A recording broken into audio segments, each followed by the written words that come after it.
At the beginning of the film, we follow the lives of two very different teenagers. Emma wakes up with a smile right after her alarm goes off. She cheerfully gets out of bed and begins getting ready for school, trying on different clothes and accessories. Dean, on the other hand, grumpily knocks his alarm clock aside and stays lying on his messy, cluttered bed. Eventually, he finds the strength to wash up and play a video game before school. Emma, following her routine, leaves for school with her younger sister. During the first lesson, the teacher announces that tomorrow at 7 in the morning, several students must arrive at the ferry to go on a trip to the island of Trinidad. Emma's friend Lizzie jokes that Dean only got into this trip thanks to his father's influence. The teacher continues explaining the plan. For the first 5 days, the students will help build a school, and afterward, they'll have time to relax and enjoy themselves. During lunch, Lizzie jokes again, saying she wants to set Emma up with Stephen, who greeted her earlier that day. However, Emma secretly glances at Dean instead. Lizzie tells her that he's a real outsider who always keeps to himself. In the evening, Emma packs her things and talks with her parents. She has a wonderful relationship with her family. She plans to go to Princeton and even wants her mother, Barbara, to come with her. Morning comes. Dean reluctantly talks to his father, saying he doesn't want to go on the trip, but Jack tells him that sometimes it's important to do something not just for yourself. The students begin boarding the bus. Stephen once again throws a few friendly remarks toward Emma. Eventually, the buses bring everyone to the hotel. Emma and her friends decide to go to the pool. While swimming, she notices Dean standing alone on a balcony, staring into the distance. The next day, the students help with the school construction. In the evening, Emma talks to her parents over a video call, when suddenly Lizzie bursts into the room. Excited, she insists that they go to a carnival that will take place on a boat. Despite her hesitation, Emma eventually agrees. At the party, she sees Stephen kissing another girl. Dean notices it too. Suddenly, the police arrive to inspect the boat. Because of the crowd pushing, Emma is accidentally shoved overboard. Dean immediately dives into the water to save her. Together, they manage to reach a small lifeboat. Dean tells Emma to stay there while he tries to reach the shore alone to avoid the police. But he quickly realizes that the boat has no motor. Emma panics. They are stranded in the open sea. Waves begin to rise and a violent storm starts. The next day, the teachers check the list of students who attended the party and realize that Emma and Dean never returned. Meanwhile, the two teenagers wake up on the boat in the middle of the Caribbean Sea. Dean acts passively and suggests that they simply drift and wait for help, but Emma notices an island in the distance and insists that they should try to reach it. Eventually, they reach the shore. They decide to find a hotel and a phone to report their location. Meanwhile, Lizzie convinces the teachers that Emma would never just stay at a party and would definitely try to send a signal. Emma's and Dean's parents find out about their children's disappearance and decide to fly to the island themselves. In the meantime, the teenagers wander through the jungle. They come across a breathtaking waterfall. Dean suggests they go for a swim. After all, it's not something you see every day. But Emma disagrees, saying they need to find people as soon as possible. Dean resentfully calls her a bore, saying that's exactly why he always keeps to himself. Eventually, they reach the edge of the island and decide to head back to the beach. On the way, Dean notices a cave and suggests spending the night there, but when a flock of bats suddenly flies out, Emma insists they find another place. Once they get back to the beach, Dean panics and runs to the water. The boat has long been carried away by the current. He manages to save only an inflatable vest. In the evening, Dean stares at the sunset for a long time. Emma offers him some snacks and says that people will definitely start searching for them and will find them soon. Later, the boy builds a campfire. Meanwhile, the parents of the missing teenagers sit at the airport waiting for their flight, filled with anxiety and hope that they'll soon find their children. Before going to sleep, the boy gives Emma his jacket so she can stay warm. She thanks Dean, but keeps looking around.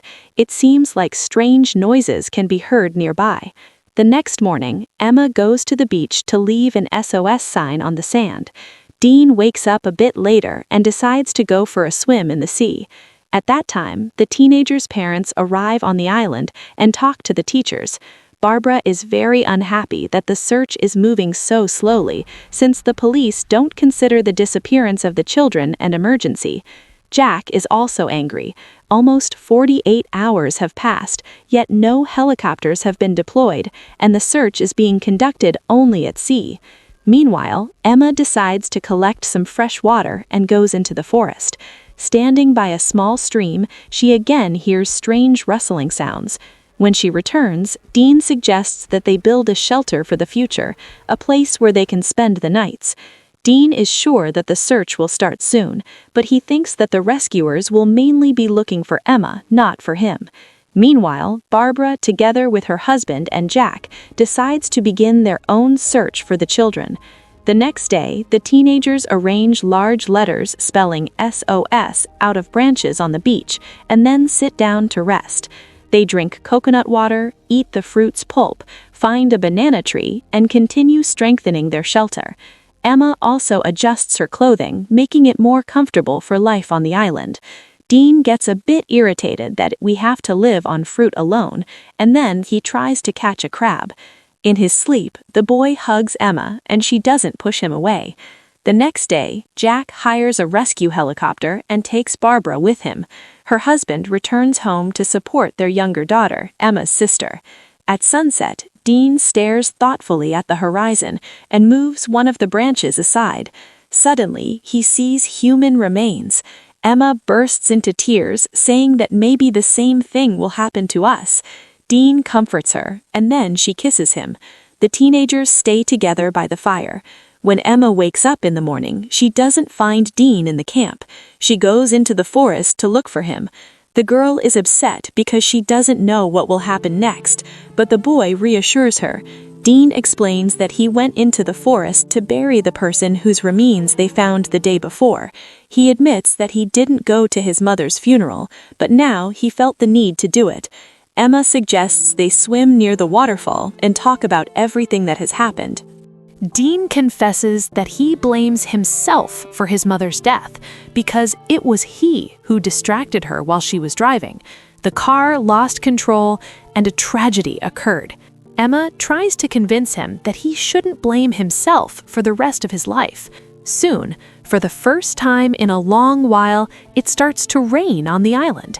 Dean runs out of the shelter and begins dancing under the falling drops, then calls Emma to join him.